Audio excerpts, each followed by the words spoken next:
Ahoy, mateys! Welcome to Podcasts of the Caribbean, a podcast covering the world of Pirates of the Caribbean, from the theme parks to the movies and everything in between. My name is Justin Helmer, and I will be your host on this voyage through the Caribbean. It'd be too late to alter course now, mateys.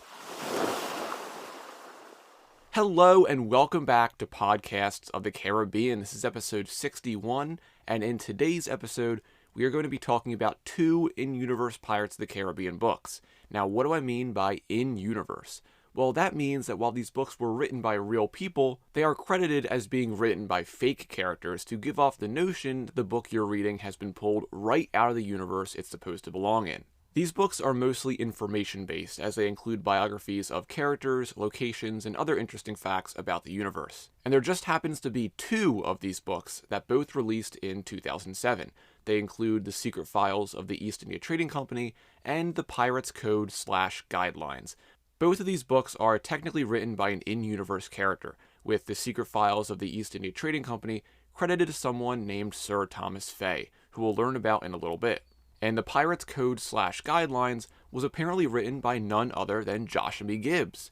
Each one delves into various secrets and further knowledge about the Pirates of the Caribbean universe, mentioning characters, events that took place in the films, and especially in The Secret Files of the EITC, the fallout that occurred after the Battle of Calypso's Maelstrom at the end of At World's End. These books are super cool and very nostalgic to me, as I have owned The Secret Files of the East India Trading Company book for a very, very long time. There's a lot of neat little pieces of lore hidden in both of these books, and I am super excited to finally talk about them. I originally was only going to cover the Pirates Code/Guidelines book on this episode, but when I was getting ready to plan out the episode, I was like, hey, why not cover The Secret Files of the EITC as well? So we're going to be talking about both books on this episode and delving into some of the hidden secrets and stories that you would only know if you've read these books. We'll learn about all the information the EITC has redacted, which is most of what's happened in the movies, and we'll also learn what it takes to be a pirate and how to follow the code. But let's start with The Secret Files of the East India Trading Company. This book is very cool, and the cover simply depicts the Pirates of the Caribbean title, along with the famous skull from the movie's logo. What I find weird is that this cover does not have the subtitle of the book, as the title, The Secret Files of the East India Trading Company, is only present once you open the book. Not sure why it isn't on the main cover, but whatever. As I said earlier, this book is credited to be written by a man named Sir Thomas Faye. This character was created just for this book, and if you couldn't guess, he is employed by the East India Trading Company. More specifically, he is a privateer for the EITC, and we find that out right at the beginning of the book. I should also mention this book is an interactive book, as it has a whole bunch of little play features that can be interacted with for extra excitement from kids, and it definitely worked on me, as I loved opening up all the little pouches and different stuff throughout the book when I was a kid. But right when you open the cover, you will see the title page on the right with the name of the book and the credits, but if you look on the left side, you'll see some notes along with an enclosed letter written by Sir Thomas Faye himself. Right next to the envelope containing the letter, there is a note from the EITC that says, "This note was found clutched in the skeletal hands of a long-dead sailor in a secluded cove on Isla Cruces. Whether said sailor was the revered Sir Thomas Faye himself could not be confirmed." So that is a nice little introduction to the letter we are about to read from Sir Thomas Faye. I love this little note though, as it's just an awesome piece of world building. Was this corpse actually Sir Thomas Faye? Well, it isn't confirmed, but we'll get some more evidence in his letter, so let's read through that now. Alright, so the letter begins with, "Dear fellow distinguished sirs of the East India Trading Company, I have recently seen and experienced horrors beyond belief.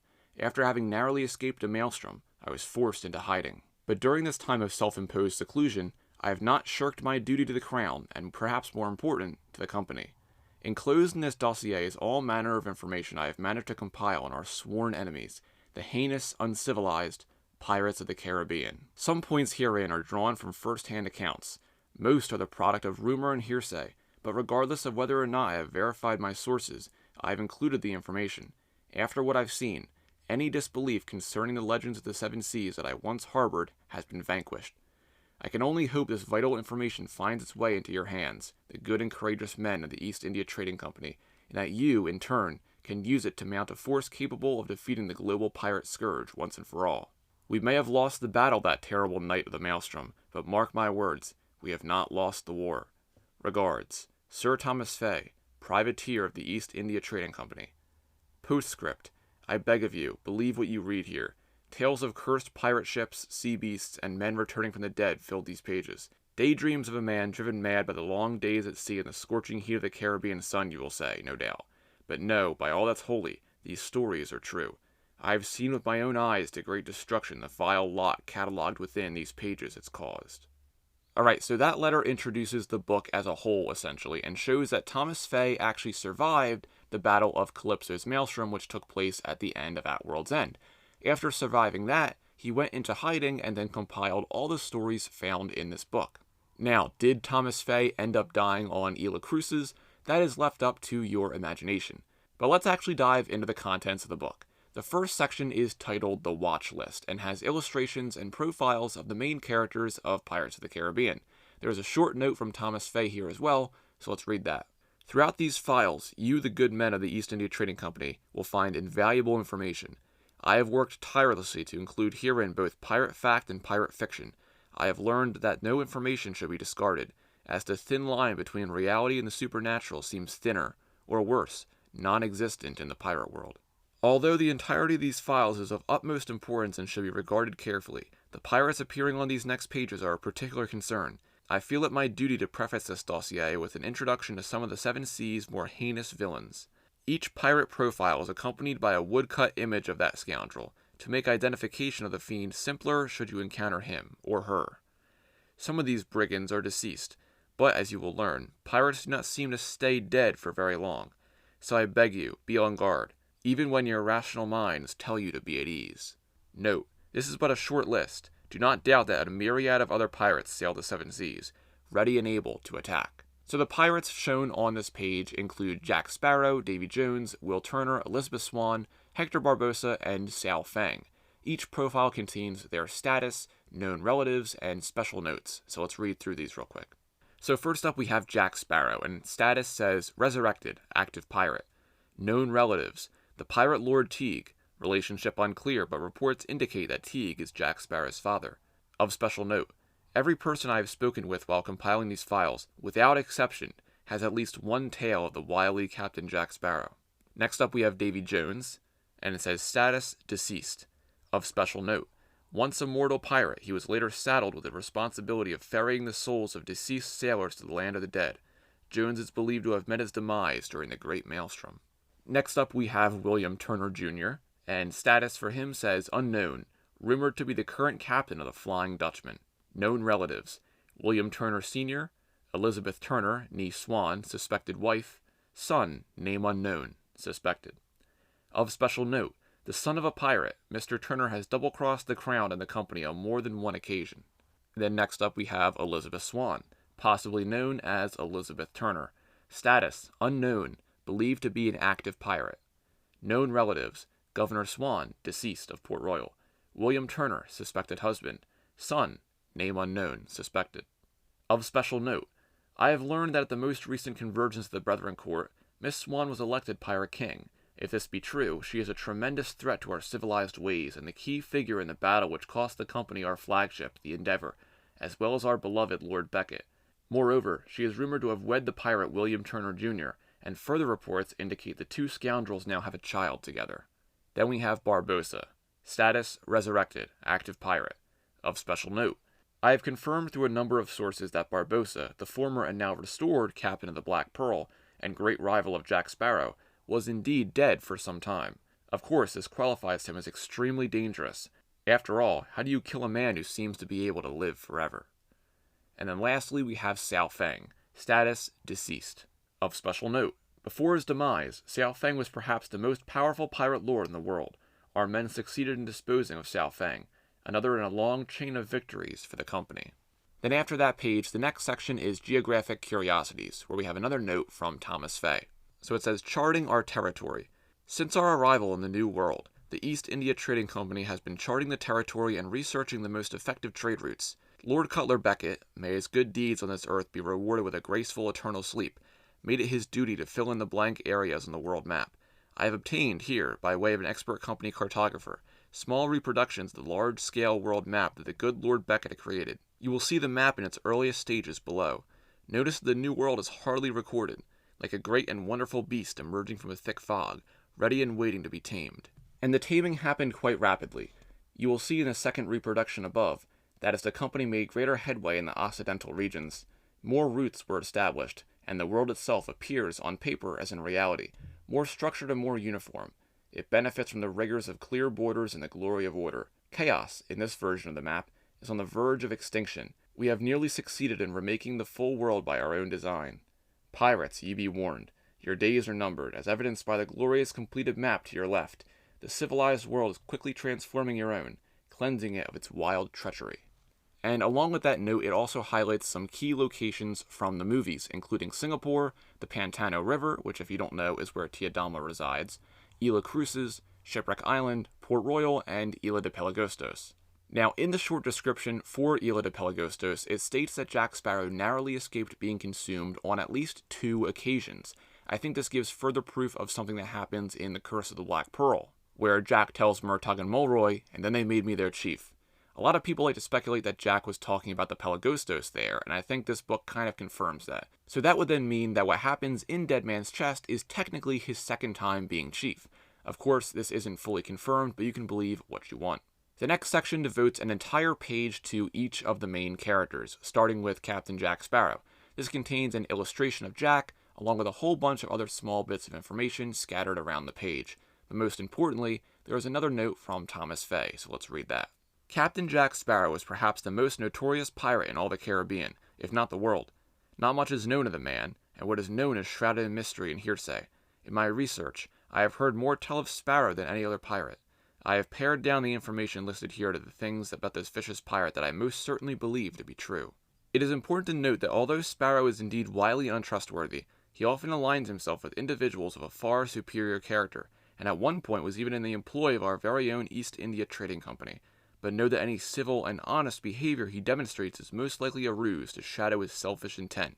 He holds nothing sacred, and I have heard a rumor that it was Sparrow himself who convinced the daughter of the governor of Port Royal, Miss Elizabeth Swan, whom we'll discuss in more detail later in this dossier, to forsake her civilized life for one of piracy. This vile act alone demands the swift sword of justice be brought down upon Sparrow. The rest of the page includes notes about Jack's compass, a list of his crimes, which is essentially what the guy reads off before Jack's hanging at the end of The Curse of the Black Pearl, and a note about Jack's pirate brand. Now this is interesting, as we saw in the note I just read, it did make a reference to Jack's time working with the East India Trading Company. And this description of the brand also highlights the very specific event that resulted in Jack receiving this brand.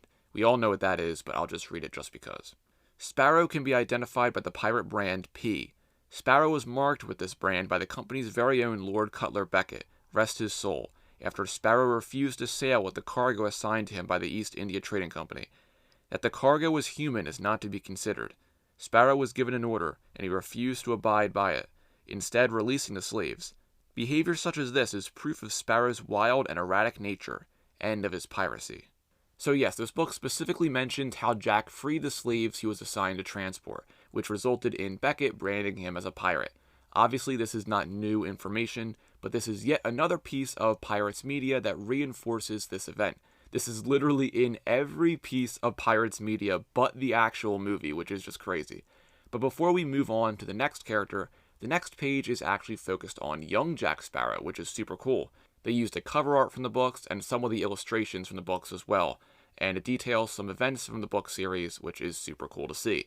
Thomas Faye's notes on this page are also very, very interesting, so let's read through them. So Thomas Faye says, "Truth be told, and as you are all aware, company agents are nothing but truthful and honest. Nothing is known for certain about the infamous pirate Jack Sparrow's formative years, but there is indeed a great deal of speculation. On one of my journeys while gathering research for these files, I happened upon a Mayan village. The village's leader, who was named Tumen, spoke perfect English and claimed to have sailed with Jack Sparrow while the nefarious captain was only a boy. This file contains all I have learned about Jack Sparrow's youth. Of all the information I have compiled, this was the least easily substantiated, though I have no reason to doubt the Mayan leader's account." Alright, so we get some juicy lore on this page, and we see that Tumen actually became the leader of his Mayan village, which is super cool to see. And Thomas Faye actually found him, which is where he got all this information from. Under this, we see that it mentions Thomas Faye talking about someone named Rob Kidd, who wrote down Jack Sparrow's early adventures. Rob Kidd, of course, is the author credited on all the Young Jack Sparrow books, but it was actually an alias for a bunch of Disney Press authors who contributed to the series. But this mention of Rob Kidd is really cool, though, as it kind of cements him being the in-universe author of the books, which is neat. In addition to that, we get a little note that Fitzwilliam P. Dalton III is the first cousin of James Norrington. Obviously, we already know this from the 10th book in the Young Jack Sparrow series, Sins of the Father, but what is actually pretty crazy is the timing of this book's release. Sins of the Father didn't release until December 2007, and The Secret Files of the East India Trading Company released in August 2007. That is a whole 4-month difference, meaning this piece of information was out in the world 4 months before it was supposed to be. I can only imagine kids eagerly waiting for the next Jack Sparrow book reading this and going, "What? Fitzwilliam is James Norrington's cousin?" I'm surprised they mentioned this here in the book, as I suppose it was just a matter of the publication timing and everything, but there definitely had to be some shocked kids out there getting that big spoiler from this book. Another interesting thing on this page is what is mentioned about Arabella Smith. If you listen to the episode I did on the Tale of Billy Turner book, I did a whole deep dive into the theory that Arabella Smith is the mother of Will Turner. And this book actually contains one of the main pieces of evidence in that theory.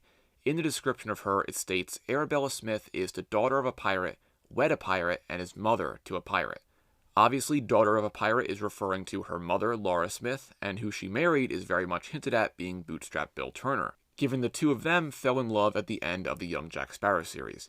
And then it says she is mother to a pirate, and if she did in fact marry Bootstrap Bill, she of course would have given birth to Will Turner, who of course became a pirate himself. There's a lot of evidence to support this theory, so definitely go listen to the end of episode 45 for the full explanation.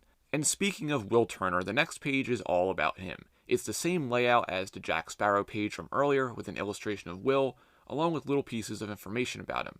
But let's read Thomas Faye's note about Will. By all accounts, William Turner seems to be a complex man. His motivations are grounded in simple and honorable desire to help people. However, his actions have often proven more pirate than proper. Little is known of Mr. Turner before he was discovered at the age of 10, floating in the middle of the sea amongst the remains of a wrecked ship. For good or ill, young William, the lone survivor of a pirate attack, was pulled from the sea by then-Lieutenant James Norrington. However, Mr. Turner did not repay Norrington in kind. Years later, Turner stole the heart of Norrington's betrothed, Miss Elizabeth Swan. The rest of the page then details Will's connection to the Aztec medallion given to him by his father, and some other things, like a quick description of Bootstrap Bill, and how Will escaped Isla de Pelagostos and crafted the sword given to James Norrington. There's not much else to say on Will's page, so we're going to go over to the next page, which is the profile of Elizabeth Swan. This page is jam-packed with information, but let's start with Thomas Faye's note. One of the most troubling of stories surrounding the Pirates of the Caribbean concerns Miss Elizabeth Swan. Once a distinguished lady of leisure, she is now considered a threat to the East India Trading Company and a pox against all things pure and feminine. Her story shows how a woman of the crown, seemingly incorruptible, can be led astray by pirate ways. Miss Swan began life with all the privileges a woman could ask for. Unfortunately, she fell victim to the wretched Jack Sparrow and has since turned her back on family, society, and duty. It is of utmost importance that you, refined members of the East India Trading Company, know and understand her sordid history. To follow her path from innocence to piracy will no doubt anger you, but it is necessary. To understand Elizabeth's downfall is to comprehend how powerful the pirates' hold over we civilized subjects can be, and how, if not stopped, they will infiltrate our societies and destroy us. And just like how Will's page provided a quick description of Bootstrap Bill, we get the same thing here for Weatherby Swan. And this actually shows us how his legacy in the eyes of the EITC and the Crown has pretty much been destroyed. Thomas Faye writes how Weatherby Swan was a disappointment to the Crown, and that he abused his post on numerous occasions, that he received his due when he was killed. This is really unfortunate, and this is something I hadn't really thought of before. The Swan family legacy is pretty much completely destroyed, given how Weatherby's actions have been viewed by his peers, and of course the fact that his daughter became an infamous pirate. This book also mentions multiple times what a disappointment and shock it was to see a lady like Elizabeth degrade to piracy. This is one of the main reasons I love this book, as it gives some insight into how certain characters are viewed by others in universe, and that is really apparent with Elizabeth. There is even a note on this page mentioning pirate curses, and that a curse could be the reason Elizabeth turned to piracy. I just love how dumbfounded the EITC is about what became of Elizabeth, and the rest of the page mentions the Empress, which it does refer to as Elizabeth's ship, which is nice, and a description of her piece of 8, the Jade Captain's Knot, which was given to her by Sao Feng in At World's End. But next up we have Davy Jones, and let's read Thomas Faye's note about him. Never has a sailor, pirate or otherwise, voyaged the 7 seas who has not heard tell of Davy Jones and his cursed locker. As the story goes, Jones, not unlike Miss Elizabeth Swann, was once a good, ordinary sailor. Then he was corrupted by the sea. To be more precise, he was ruined by the embodiment of the sea, in the form of the goddess Calypso. His poetic story of love and loss holds a profound lesson. He who gives himself over to the wild freedom of the seas becomes corrupt and corroded. He becomes less than human and something terrible and beastly. We shall examine this story more closely. Let it be a warning for those of us who might be tempted to give ourselves over to the power and freedom of the open seas. In addition to that note, Jones' page also mentions the Kraken, and it also includes a sketch of what Davy Jones would have looked like when he was human, which, funnily enough, is actually just a piece of concept art by Daryl Warner. But the cool thing on this page is the supposed piece of skin from the Kraken, which has a cool scaly texture when you rub it. But after Davy Jones, we have a page dedicated to Calypso, also known as Tiadalma. Let's read Thomas Faye's note about her. The goddess Calypso once reigned over the 7 seas. She was free, and the seas free with her. Of course, pirates, never contented until they exert their full control, even over something as vast as the sea, a right belonging only to the crown and the company, were so dissatisfied with Calypso's power that they, led by Davy Jones himself, bound Calypso in human form to weaken her. While she lost her goddess form, she did retain some of her powers. The human form the goddess Calypso was prisoner within went by the name of Tiadalma. In this incarnation, the goddess lived in seclusion up the Pantano River. There she cast her strange and often terrible spells. Most terrible among these incantations was one that created a safe haven for Jack Sparrow, and returned life to the dead form of the treacherous Barbossa. Though every man fancies the woman he loves a goddess, the woman to whom Davy Jones gave his heart to was indeed a deity. Jones loved the sea goddess Calypso greatly, and when she did not fully give herself over to him, Jones writhed in agony. He tore out his still-beating heart and locked it away in the dead man's chest, where he kept, along with it, tokens of his memories of Calypso. Note the crab claws surrounding the chest lock, and the overall similarity in Tiadalma's locket. And so as I just read, the rest of the page details the dead man's chest, the key to the chest, along with the jar of dirt, Calypso and Davy Jones' locket, and her connection to crabs. But that's pretty much it for her page, so now we move over to Barbossa, and let's see what Thomas Faye has to say about him. Barbossa, while he does not command the respect given to men who we, the company, would call captain, is nevertheless a man often in charge of a ship. I have previously warned of the danger he poses. However, Barbossa certainly warrants more time and consideration given his somewhat notorious and cursed past. Despite my exhaustive searches and lengthy discussions with many who had heard stories of Barbossa, not much is known of his early years. In fact, it was not until he became first mate aboard the Black Pearl that he began to emerge from the shadows, if such a thing could be said about such a shady scoundrel. What I am about to report will undoubtedly sound beyond belief. It is a tale of curses and of the living dead. However, I beg of you, do not cast this tale aside as a mere ghost story to be retold to a child by the light of a candle at bedtime. In all my research, this tale is most often substantiated by reliable sources. Reliable for the Caribbean, that is. So one of the cool things about Barbossa's page is that it has a little thing you can open up which contains a replica of one of the 882 Aztec coins.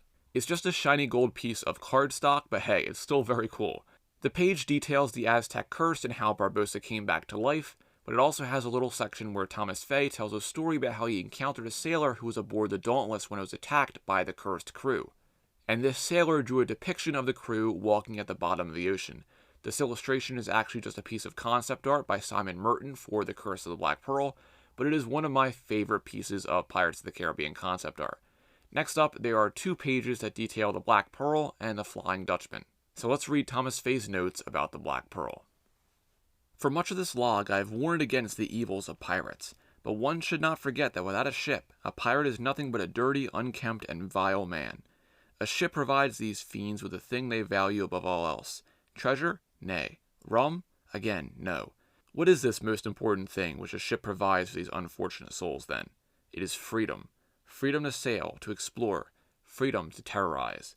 Stories of the Black Pearl run rampant across the 7 seas, and I have never encountered a sailor who has not heard tell of her dark sails, blood-soaked decks, and notorious captain, Jack Sparrow, or her notorious other captain, Barbossa.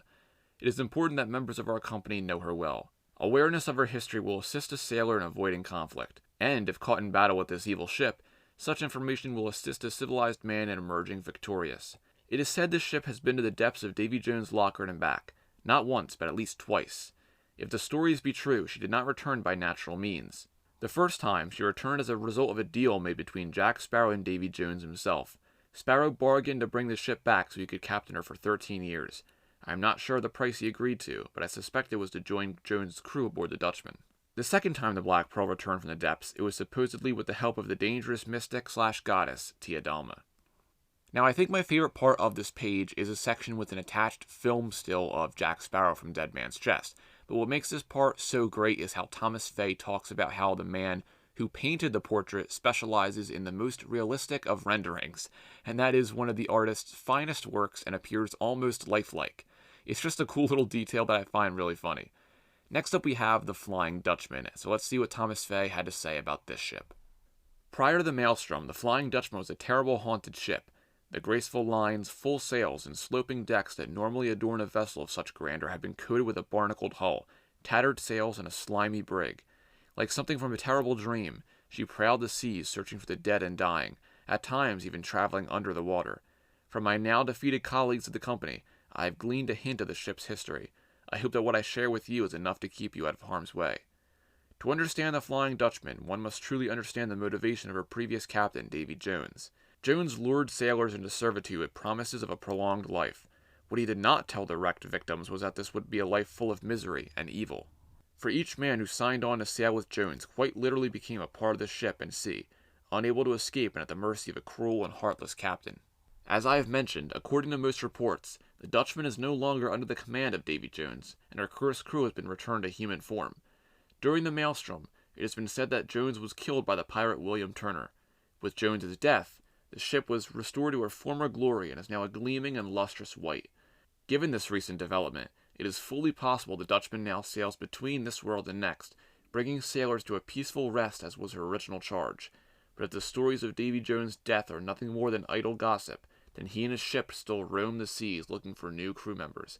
Be cautious. It may, nay, it will save your soul. And now, in addition to Thomas Faye's notes, there are also some pieces of concept art by Crash McCreary of some members of the Dutchman crew, which include Polifico, Crash, and the twins, who are the two conjoined sailors that you can briefly see in the movies. Also, what I just noticed now, like literally just recording the episode, they spelled Polifico's name wrong, which I find very funny. But the next page, however, is devoted to the Brethren Court, where it briefly describes the 6 other pirate lords. So let's read Thomas Faye's notes here. Be it known, the most dangerous pirate lords in the globe convene in an unholy alliance known as the Brethren Court. The court is a council of 9 pirate lords in the 7 seas, each in possession of a designated piece of 8. Though any man of the crown will know that a piece of 8 is a coin, the pirates, perhaps lacking such rudimentary knowledge, use trinkets and trash as their pieces of 8. Anything from a wooden eyeball to broken spectacles might be used. In order to convene, the court must have all 9 members, with their pieces, in attendance. It is one of the few rules these criminals appear to follow. It is said the Brethren Court bound Calypso using an ancient incantation in all 9 pieces of 8 during a previous meeting, and, as we agents of the East India Trading Company know, the court freed the Sea Witch during their most recent meeting, wreaking havoc on the seas. The following pirates, along with Jack Sparrow Barbossa and the Pirate King, Elizabeth Swan, are rumored to be members of the most recent Brethren Court. Be suspicious and wary of any sailors resembling these awful fiends or flying these Jolly Rogers. So the summary of each pirate lord includes what their piece of 8 is, in addition to what sea they are the pirate lord of. Now what is really neat about this page is that there's a little note at the top of the right side page that says, one legend speaks of a quest by the 9 pirate lords of the court to secure the fractured chain of shadow gold, a precious metal with mysterious powers. This is really cool as it references the Legends of the Brethren Court book series, but once again we have the same issue as the mention of Fitzwilliam being Norrington's cousin from earlier in the book. The first book in the Legends of the Brethren Court book series didn't release until October 2008, which is over a year after this book was released. That is pretty crazy, and I wonder if this was put in there as a teaser, since that series was being worked on at the same time. Either way, super cool that it's mentioned here. But we then come to the bestiary page, so let's read Thomas Faye's notes. Although I have mainly documented the barbarism of swashbuckling scoundrels herein, in truth, pirates are not the only animals ravaging the 7 seas. Countless beasts, many with odd histories, inhabit the Caribbean waters and shorelines. They comprise a bizarre and fantastical kingdom no person who studies animals could ever imagine. Be warned, while some may appear harmless, they are, like the beastly pirates that occasionally rule them, strange, uncanny, and dangerous creatures which no cage can hold. So the animals mentioned on this page include Jack the monkey, Cotton's parrot, the kraken, the prison dog, and even Constance Magliore. There is also a cool little thing where you can pull a lever to transform the picture of Jack the monkey into his cursed appearance. But there's not much else besides general biographies of the animals on this page. But in the prison dog section, there is something really cool. The end of the blurb says, earliest reports of the canine seem to be traced to a village in the heart of Central Florida. This is really fun as it seems to be referencing the Pirates of the Caribbean attraction at Walt Disney World, which is in Central Florida in Orlando. I just find that super cool. However, technically, the dog originated in California at Disneyland, but I feel like Florida works a lot better for the in-universe explanation, as that it's way closer to the Caribbean than California.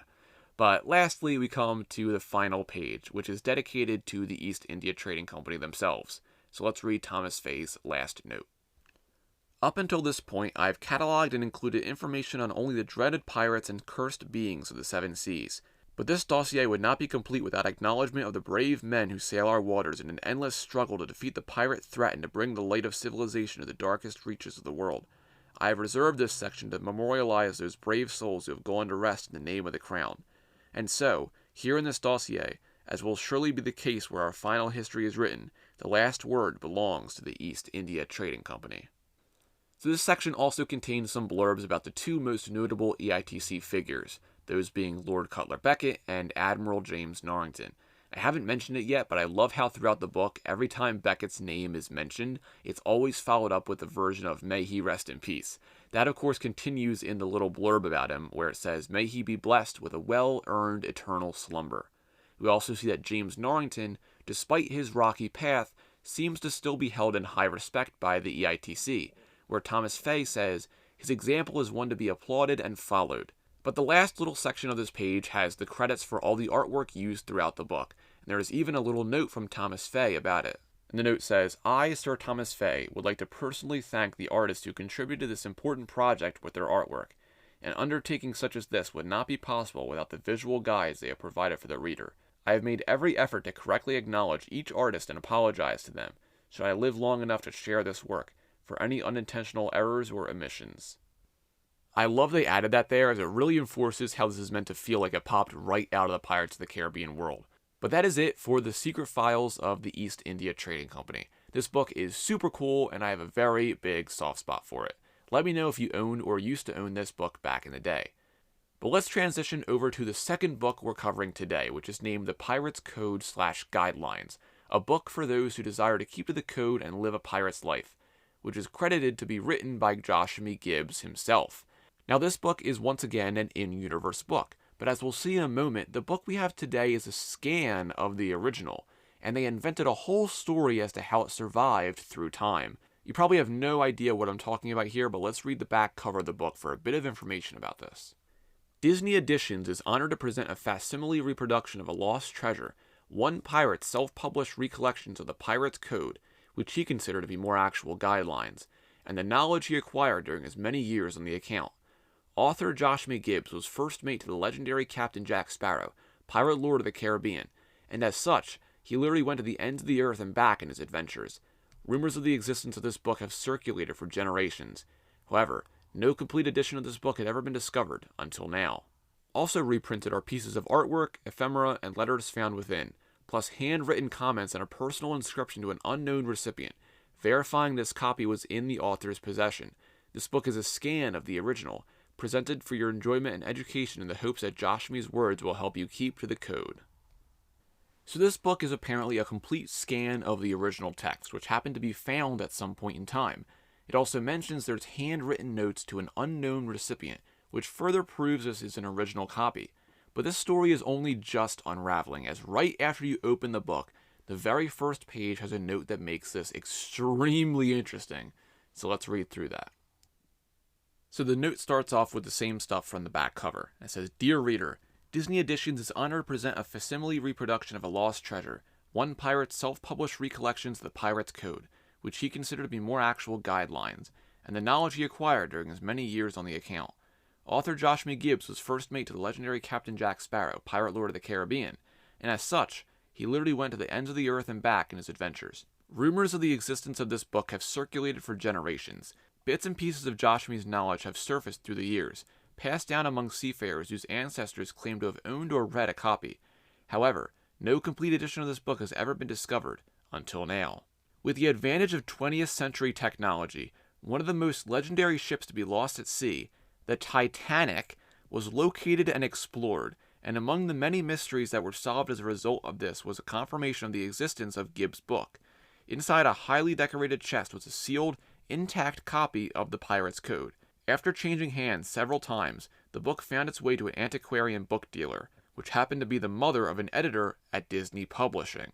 Upon further scrutiny, the editors were even more excited to realize this particular copy must have, at one point, been in the possession of Joshamee himself, as he made several editions before bequeathing it to an unknown recipient. It is annotated with handwritten comments on the contents, and has letters glued in between the pages from Elizabeth Swann, Will Turner, and Gibbs' captain, Jack Sparrow. Additionally, Joshamee drew artwork in the margins, folded in paintings, and, using wax and glues, placed in ephemera that related to the text. The book you now hold is a scan of the original with minimal cleanup.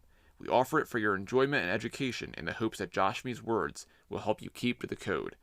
J.R. J.W., New York, 2007. Alright, so that note has a lot of interesting information, and I do want to point out first the J.R. and J.W. initials at the end of that note stand for Jody Revinson and Jessica Ward, who are two of the writers and editors behind this book. But yeah, this now means Pirates of the Caribbean shares a connection with the Titanic. I know that blew me away the first time I read this. Not only that, but the copy of the Pirate's Code on board the Titanic was recovered, and eventually made it into the hands of an editor at Disney Publishing. So this also means that the Walt Disney Company itself also technically exists in the Pirates of the Caribbean world. You could go so deep down this rabbit hole. Like, does this mean Walt Disney himself read about Jack Sparrow and all the pirate legends, and he created the Pirates of the Caribbean attraction after being inspired by them, which would then mean that Disney made movies that were technically based on a true story? And Disney Imagineering adding Jack Sparrow to the attraction is actually paying tribute not just to their film character, but to the real-life Jack Sparrow who actually existed in the universe? This is just wild. Obviously, none of this really matters at all, but it is so fun to think about, and just an absolute crazy connection. First the Titanic, then the Walt Disney Company, and oh boy, we aren't finished just yet. The next page contains a handwritten note by Joshamee Gibbs that is addressed to someone named Jackie. Let me read through it first, and then we'll discuss it. So the note begins, "Dear Jackie, as you are about to embark on your first grand adventure at sea, and my thoughts begin to turn toward Fiddler's Green, I am pleased to give you my copy of the Pirate's Code, which I hope you will find valuable in your new endeavor. You would do well to read it from cover to cover. The knowledge and advice included will ensure rapid advancement and success.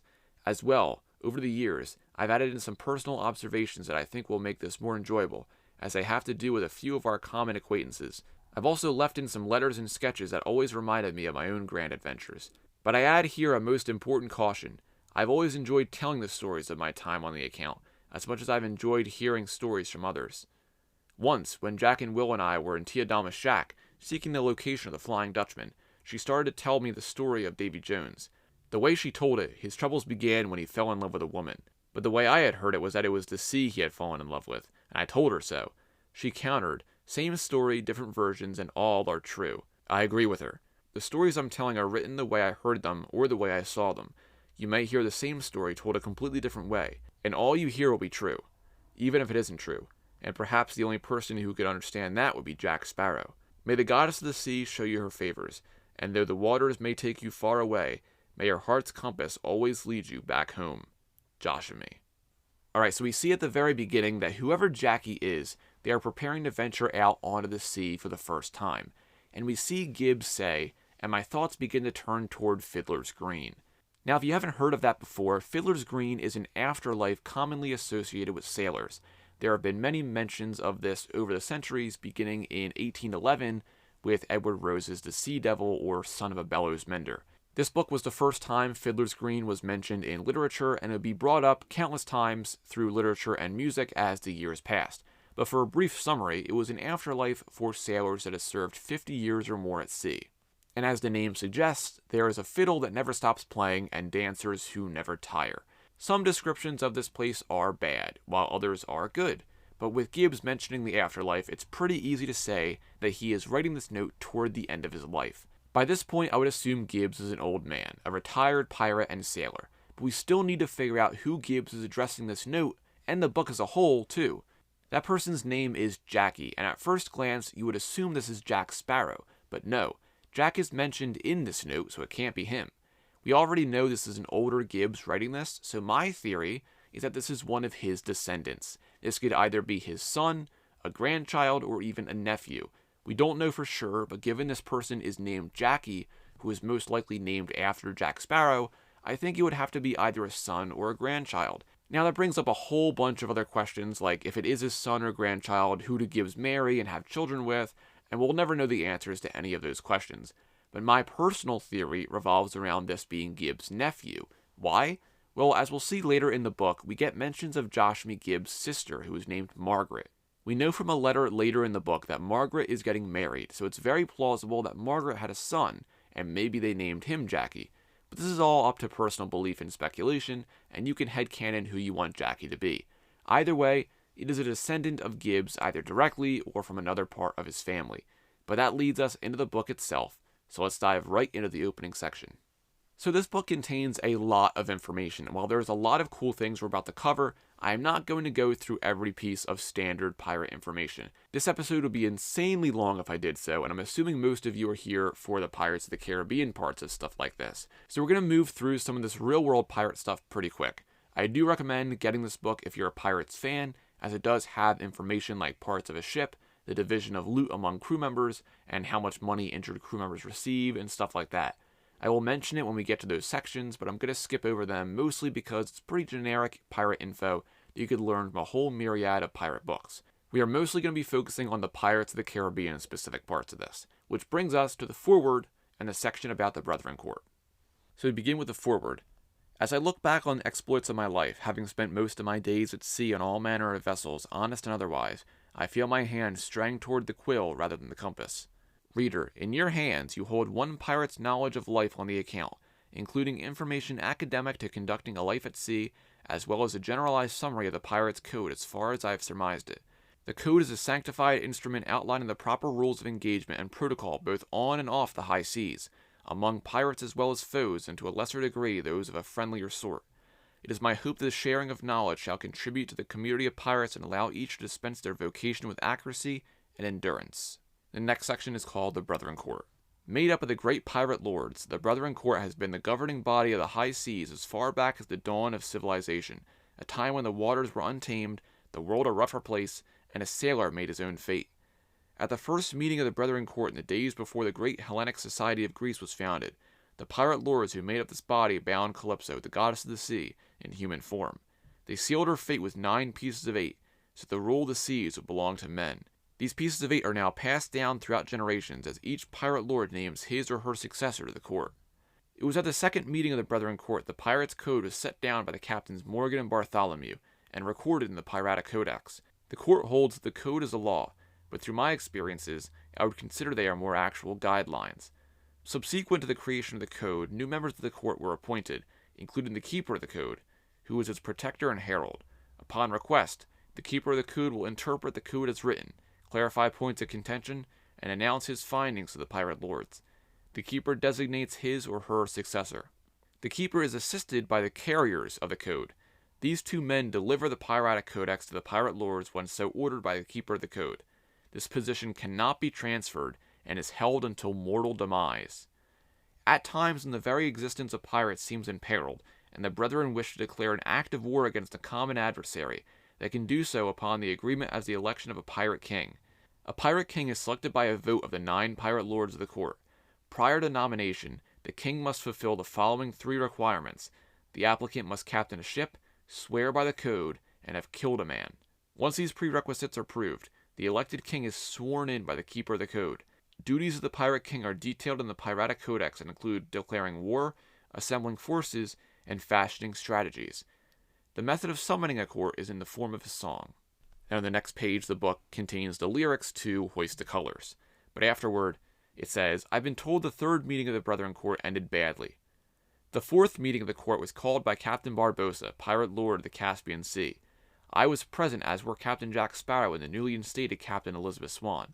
The East India Trading Company were advancing with an armada to destroy the world of pirates, and Captain Barbossa was eager to release Calypso, a process that needed all the 9 pieces of 8 to be brought together again, in the hopes that she would bestow her favor upon him in order to gain control of the seas himself. Jack, the Pirate Lord of the Caribbean as it turns out, was eager to declare an act of war against the EITC. Barbossa maintained that only the Pirate King could declare war, and this was confirmed by Captain Teague, the Pirate Lord of Madagascar and Keeper of the Code. There hadn't been a Pirate King as long as I could remember, since each pirate usually only votes for himself, as they don't usually live that long anyway, occupational hazard. But when a vote was called for, Jack changed the balance by voting for Captain Swan, and as she met the requirements for the position, she was elected king. She voted for war against Lord Cutler Beckett and the EITC. So Gibbs says that the first Brethren Court met before Greece was founded. This is not really correct, as this is far too early for this to have happened. Remember, the first meeting of the Brethren Court was when Davy Jones convinced the pirate lords to bind Calypso into human form.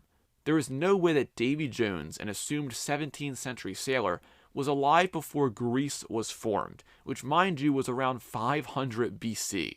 You could assume it means Greece today, which got its independence in the 1820s, but the book specifically says Hellenic Greece, which is the classical era of Greece that at this point took place 2,000 years ago. That definitely doesn't line up, and the fact that only 4 meetings of the Brethren Court would have occurred between 500 BC to 1729 AD is definitely false. There would have had to have been more meetings in that long of a time, and according to the POTC wiki, this time frame was also shot down by Terry Rossio, one of the writers of the Pirates of the Caribbean movies, who said that this would have been far too early in the timeline and makes 0 sense. It's a cool little thing to put in the book to kind of show how far back piracy goes, but this is too far back.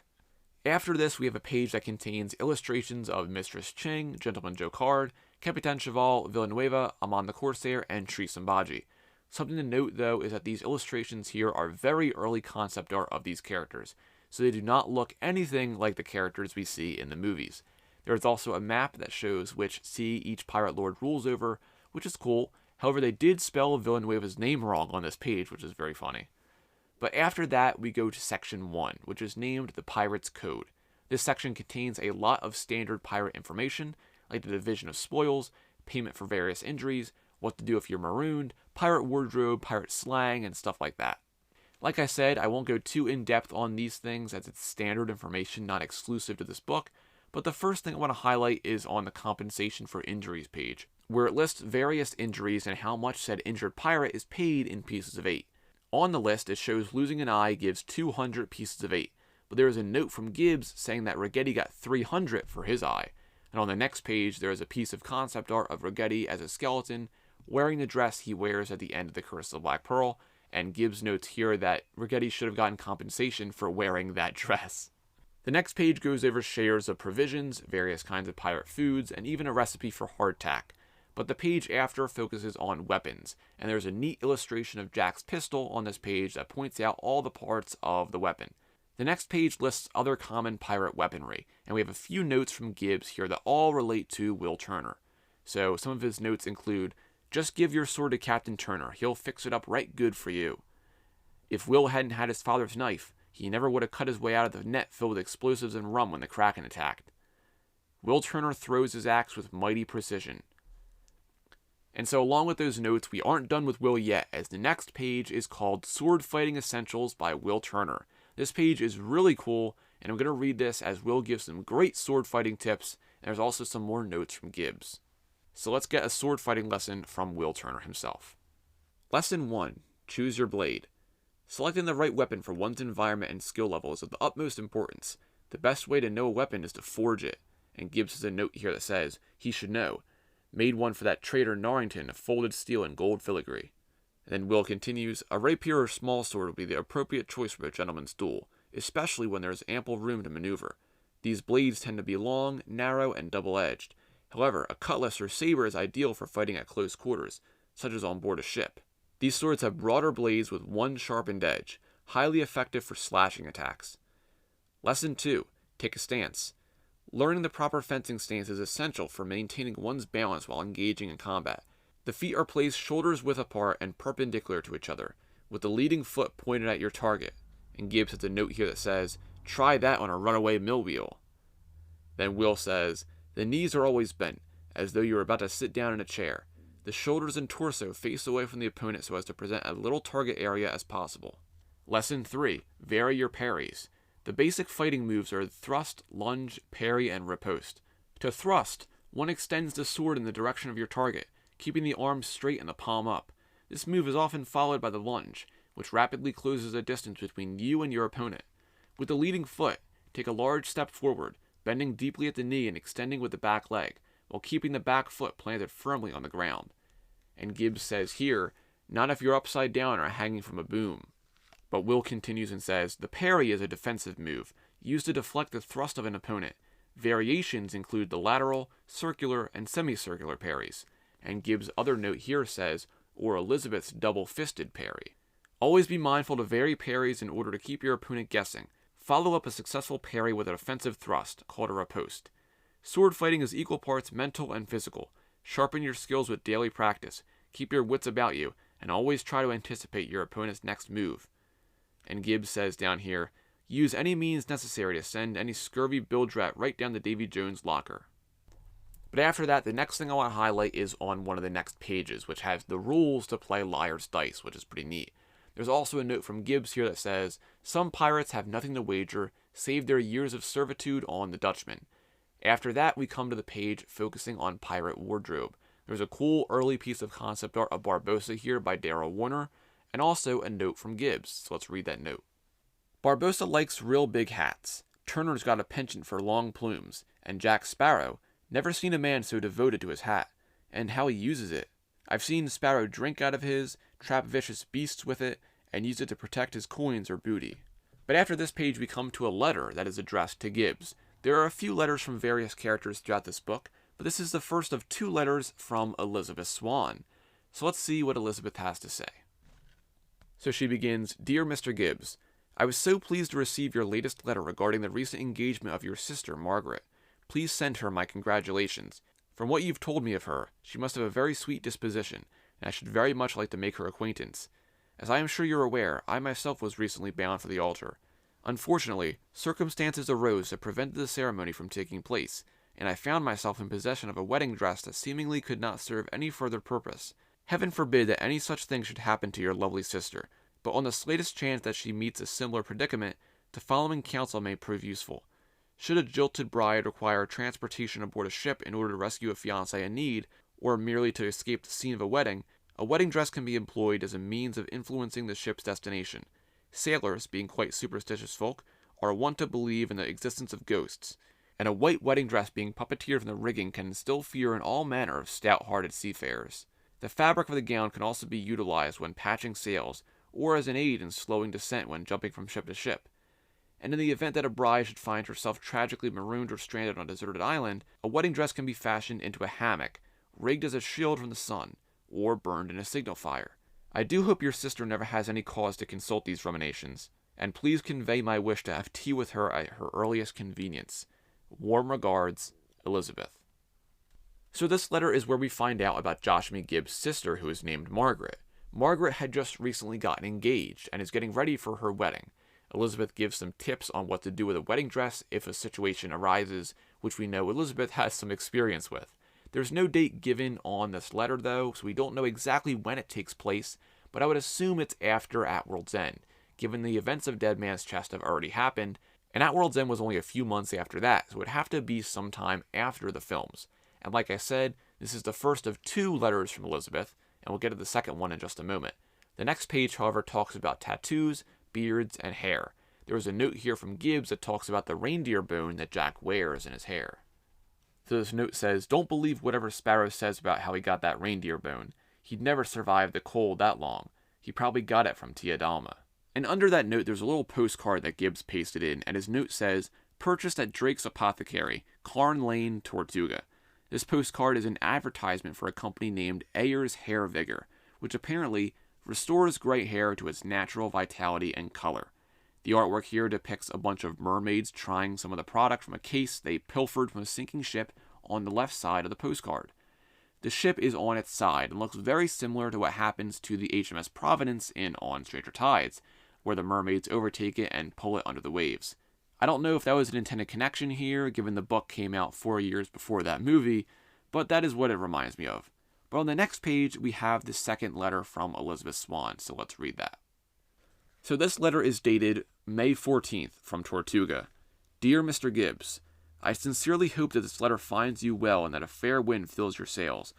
I will be most happy to elucidate on the question you posted in your latest correspondence concerning the art of persuasion and the various instances in which it may be implemented.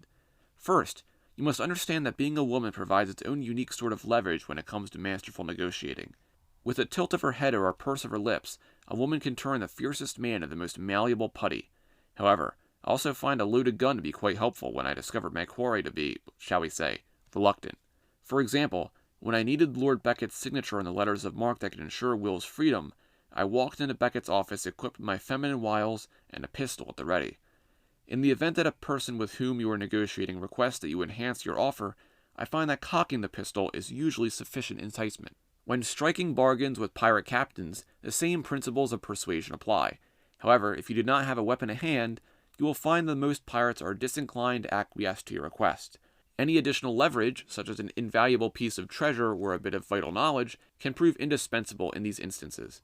If you are unsure of the value of your bargaining chip, merely dangle it overboard in the presence of your foe, and the truth shall be revealed. Finally, I must impress upon you the magnitude of influence and authority that is to be gained by being elected Pirate King. This is a title of the greatest consequence and brings with it the power to command a fleet of ships so vast and formidable that even the most indomitable opponent could be brought to its knees. And as you yourself witnessed, it is no small feat to take on the East India Trading Company and emerge victorious. I remain your friend, Elizabeth. And there's a note here from Gibbs that says, nothing surpasses the leverage of a woman. Another cool letter, and this one specifically is dated May 14th. We also know this letter is definitely post At World's End, as it mentions some of the events in that film, like Elizabeth becoming Pirate King. While both of these letters are mainly just referencing events from the movies, it is still just super cool to see Elizabeth and Gibbs regularly writing to each other. Next up, however, we have information about the election of a captain, and there's a note from Gibbs here that says, does a captain have to have a ship in order to be referred to as captain? Jack Sparrow certainly doesn't think so. He insists upon being called captain even when his beloved Pearl is being commanded by another man. Then after that page, we have multiple pages full of tips on what to do if you're marooned. This includes how to build a shelter, how to make a hammock, how to crack open a coconut, how to catch fish, how to avoid a monkey attack, and what to do if you're marooned on an island inhabited by cannibals. We then come to the next section, which is named Essential Knowledge and Skills. The first bunch of pages in this section talks about key positions on a ship, commands to give on a ship, and a description of the many parts on a ship. It's a very cool section if you want to learn more about ships and the vocabulary associated with them. But after that, we have even more information on various types of knots and what they're used for. And then we come to the ship's colors, aka the ship's flag. There's a page that has a guide on what various symbols on a pirate flag represent. So let's go over that real quick. So this has a bunch of different symbols and their meaning. And the first one says dagger equals battle. Heart is life. Bleeding heart is death. Arm with sword, power. Hourglass, your time is up. Plain red flag, no mercy. Skull and crossbones, death. Skeleton, death. Dancing skeletons, dancing with death. Crossed swords, death. Drinking glass, a toast to death. Any combination of the above, any resistance will result in capture or death. As you can see, there's a very clear theme of death involved in all these flags. But then we have a whole section on navigation, which covers types of navigational tools and how to plot a course. What I find neat about this part is that they use some of James Ward Burkett's Dead Man's Chest storyboards, which is really cool. But then there's a page on weather, which mentions what to do in foul weather scenarios. Gibbs says here that if you see a hurricane, it's best to find the nearest port as soon as possible. There's a note here that says Norrington didn't heed this advice when he was chasing down the Black Pearl off of Tripoli. That, of course, is referencing the hurricane that destroyed the Dauntless and led to James Norrington resigning his commission as Commodore. After this, there is one last part on how to take care of your ship, and then we move on to Section 3, which is named Life at Sea. right after the start of this section, there's a cool page that serves as sort of a translation guide for Cotton's parrot. This is pretty fun, so I'm going to read this one. So this page includes different phrases from Cotton's parrot and what their meaning could be. So the first one says, if he says wind in your sails, it means I. If he says anchors away, it means I'm in. Any port in a storm, he's content with the outcome. Abandon ship, he's being critical. If he says walk the plank, be sure it's not directed at the captain. Shiver me timbers equals you've neglected something. If he says mind the boat, he means don't eat me. If he says don't eat me, he really means it. I can't figure how Cotton trained the parrot to speak for him after he lost his tongue, but rumblings have been made to the effect that Cotton and his parrot might have actually switched minds. We then have a few pages devoted on how to keep a pirate in good health and how to prevent scurvy. But after that, we have a letter from another pirate's character, and this time it's a letter from Will Turner, so let's read through his letter. So it begins, Dear Mr. Gibbs, as we go our separate ways into Singapore to carry out the various aspects of our plan, I think back to our recent conversation about the concept of a man's moral compass, and how it has caused me to ponder my own ethical bearings. If I had been asked a few years past whether I considered myself a righteous man, I would have unwaveringly answered yes. I would give the same answer today, but I do not believe that my former self would have had the same perception of my present self. Thusly, it must stand to reason that the orientation of my moral compass has changed substantially. I can pinpoint the precise day upon which this change began to take place, and it is no coincidence that it was the day that I chose to form an alliance with Captain Jack Sparrow. I confess that my actions were driven solely by my determination to rescue Miss Swan, but that determination transformed me into the very thing I had believed myself to despise, a pirate. It's hard to believe that I once found it near impossible to accept that my father would be both a pirate and a good man, for I have now become an embodiment of the very same paradox. Initially, I worried that this fact would have lessened Governor Swan's estimation of me, but I am heartened to know that we seem to be in accord. When I saved Jack from the gallows and it appeared that I might be destined for a similar fate, Governor Swan spoke these words of wisdom. Perhaps on the rare occasion pursuing the right course demands an act of piracy. Piracy itself can be the right course. For me at the present, the right course means saving my father from his servitude aboard the Flying Dutchman. I fear that it's causing distance between me and Elizabeth, but I hope she understands that I still love her and must do what my conscience dictates. Your very good friend, William Turner. So once again, this letter is mainly talking about different events in the movies, like the Elizabeth letters, but I still appreciate these a lot. The difference, however, between Will's letter and Elizabeth's letter is that Will wrote his between Dead Man's Chest and At World's End. The letter starts with Will mentioning their plans for when they arrive in Singapore, and it is cool seeing Will talking through his dilemma here, as at this point in time, he's trying to balance saving his father and his devotion to Elizabeth. But we get another letter right after this, and this one is actually from none other than Jack Sparrow himself. So let's see what Jack has to say to Gibbs. So there's a letterhead on this piece of paper that says, The Faithful Bride, a tavern of distinction, Show Alley, Tortuga. And the word distinction is crossed out, and Jack wrote in distinction. But Jack says, Joshamee, after you so unceremoniously pitched off the bench last night following my 17th toast to the successful taking of our latest prize, then rolled into a comfortable position under the table, providing a lovely footrest, and proceeded to snore louder than the flapping of an under-trimmed jib in an irritable wind, I spent some time musing on a subject which I had noticed to be the theme of our discourse throughout the evening, that of honesty. As I sit here finishing off your rum, I will commend my reflections to paper. Thought the first, it's best to tell the truth, especially when you know the one you're telling the truth to wouldn't believe the truth even if you told it to him. I tell the truth quite a lot, yet people are always surprised. Thought the second, a dishonest man you can always trust to be dishonest. Honestly, it's the honest ones you want to watch out for, because you can never predict when they're going to do something incredibly stupid. Thirdly, illusions of honesty are often as necessary as the actuality of honesty. Many years ago, I proclaimed my intentions for the inhabitants of that delightful town, Nassau, to hand over their valuable commodities immediately, or ruin and death would ensue. Little were the trusting residents aware that I had not a single shot in my gun, nor any other essential weaponry that should have warranted their concern. I merely appeared completely sincere, and was rewarded generously for the effort. Fourthly, in my dealings, if there be two men, and among the two men, one of them is known for committing a deviousness against the other, then it is the word of the man who has not committed that deviousness that you'll be trusting. And Gibbs has a note here that says, meaning that if it comes down to Barbossa and any other man, take the word of any other man. But Jack continues and says, however, as important as honesty can be to being able to live with oneself, having written all this, I've encountered one additional lesson in my travels regarding possessing an honest streak that would teach anyone to avoid that voracious aspect at all costs. My honesty and trustworthiness led me to the loss of my dear ship on far too many occasions. First to Cutler Beckett, when a deal regarding its contents of a cargo I was to deliver proved fraudulent on his behalf. Secondly, to Barbosa, when he tricked me out of reading the coordinates for Isla de Muerta and the treasure of Cortez, marooning me on a barren spit of land. And thirdly, to Davy Jones' terrible beastie. This last occurrence of me evidencing this cumbersome virtue of honesty also led to my death, which I honestly wish could have been avoided. As I take leave of the virtues of Tortuga, I hope this note finds you at the furthermost position from jail and on your way to enjoying the rest of your spoils, although I'll readily admit to borrowing some remittance from you for the use of a room, and a good wench as your girth beneath the table impeded my ability to share said under-table position for my own repose. The borrowing of this coin without permission should not be construed as stealing, as in my heart I have every intention of paying you back. I might tell you my destination and its purpose, for I know you would now believe me whatsoever the description, but let me just offer that it includes a cask of sea sponges, an elephant, and several bottles of glue.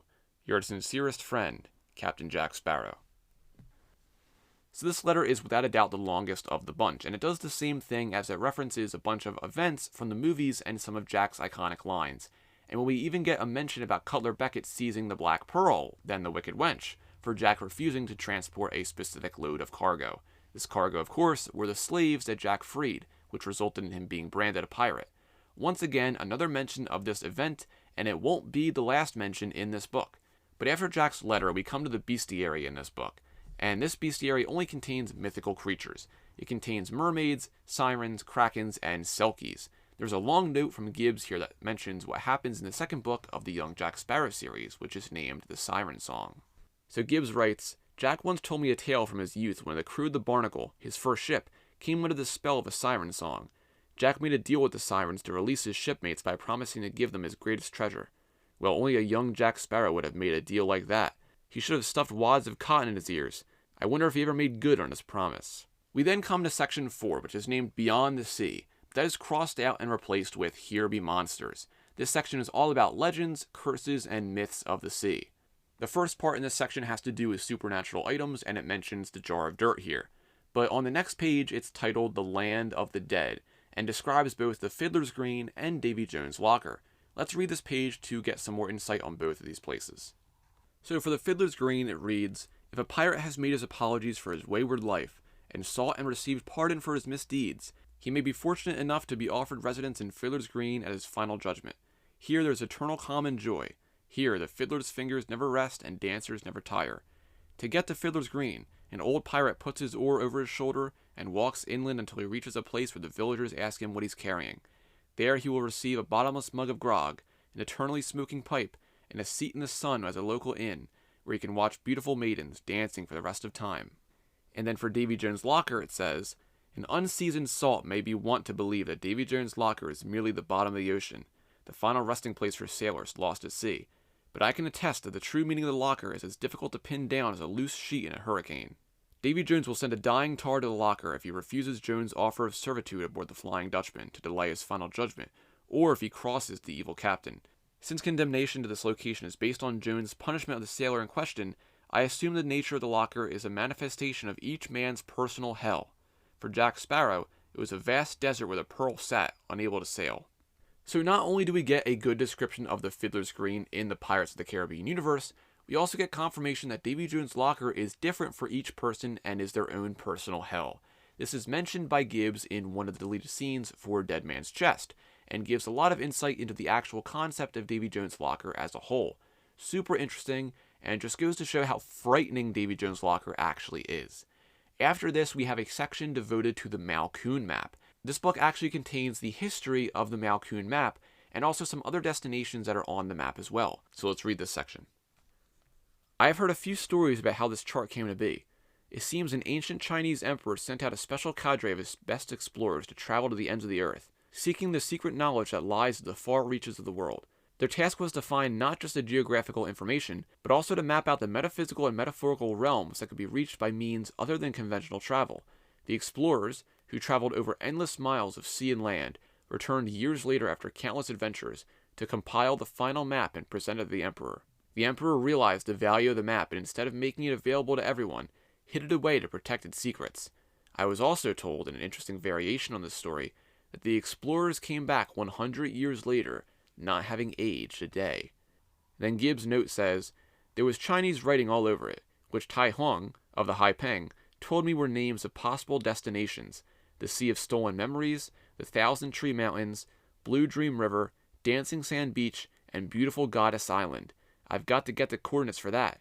I also saw pictures on the chart of a tiger, a dragon, and strangely, a little black mouse. So this is really interesting, as this is one of the only sources of information on the creation of the Malkuhn map. I actually did a little 1-minute long short on this that you may have listened to. I think it's technically set as the podcast trailer. But yeah, the Malkuhn map was compiled by a group of Chinese explorers who explored the ends of the Earth and returned 100 years later, not having aged at all.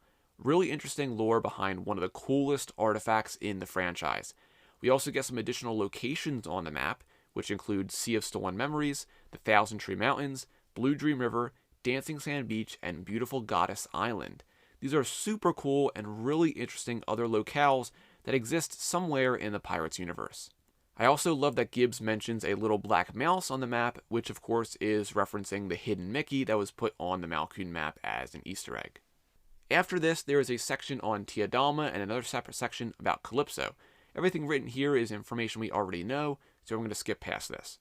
Then there's a section about the treasure of Isla de Muerta, which describes the curse and how it came to be, and how the curse was broken. The book also mentions how Isla de Muerta was swallowed by the sea afterward, which was also mentioned by Gibbs at the beginning of Dead Man's Chest. But then we have a section devoted to the Black Pearl, which actually describes the history of the Black Pearl in detail. And according to the POTC wiki, this was the first piece of media to include the full backstory of the ship. Remember, The Price of Freedom didn't release until 2011, 4 years after this book. So let's see what this book has to say about the Black Pearl.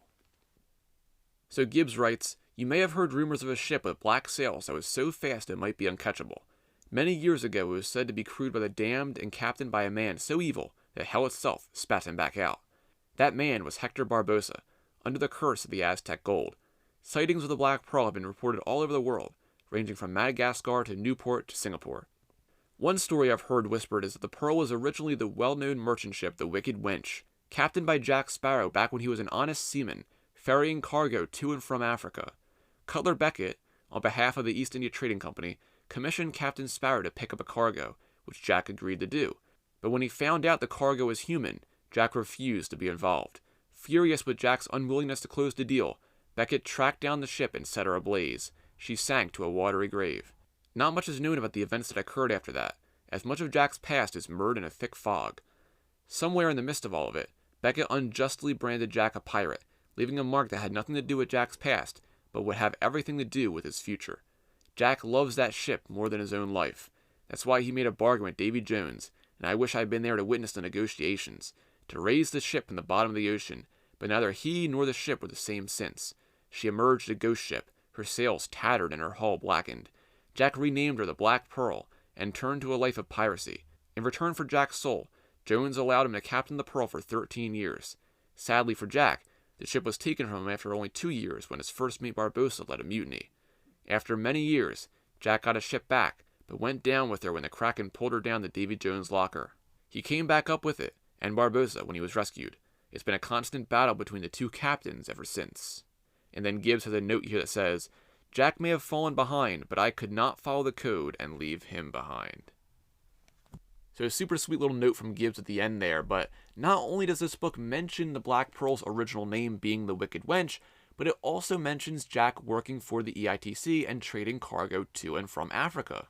This completely lines up with what we know from The Price of Freedom, as the main port that Jack sailed out of in that book was Calabar on the west coast of Africa.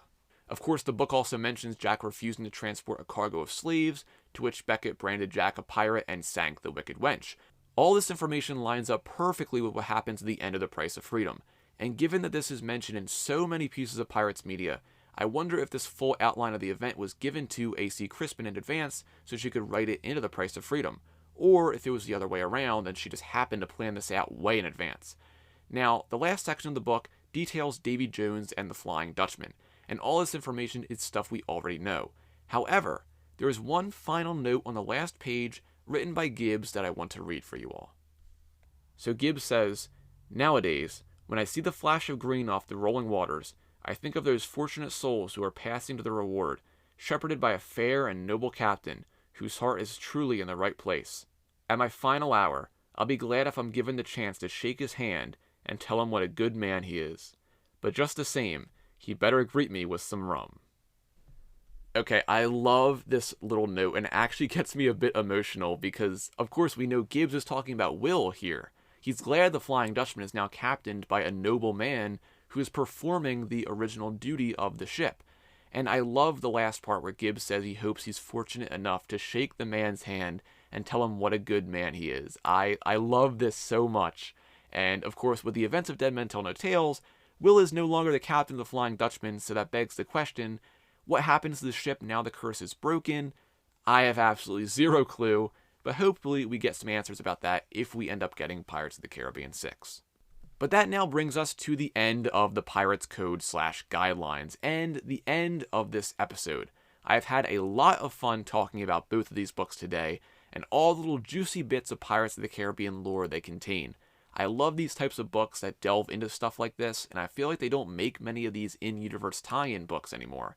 Definitely a product of a bygone era, I feel like, but man, these books, especially The Secret Files of the East India Trading Company, bring me so much nostalgia, so I've had a blast sharing these books with you all.